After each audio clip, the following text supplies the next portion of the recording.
নারায়ণগঞ্জের বন্দরে কলাগাছিয়া ইউনিয়নের রবিবার বিকেলে বিএনপির প্রার্থী মাসুদুজ্জামান মাসুদের পক্ষে গণসংযোগ অনুষ্ঠিত হয়েছে।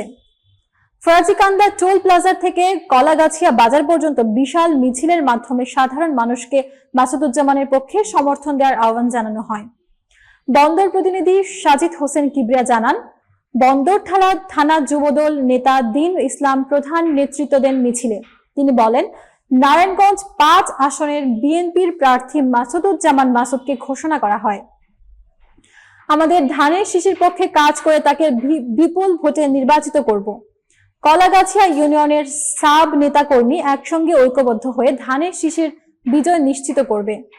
দিন ইসলাম প্রধান আরো বলেন, আমরা ইনশাআল্লাহ ধারাবাহিকভাবে ধানের শীষের পক্ষে কাজ করে তারেক রহমানের হাত শক্তিশালী করার জন্য সব সময় প্রস্তুত থাকব। মিছিলের শতাধিক নেতাকর্মী অংশগ্রহণ করেন এবং স্থানীয়রা উৎসাহের সঙ্গে সমর্থন জানায়।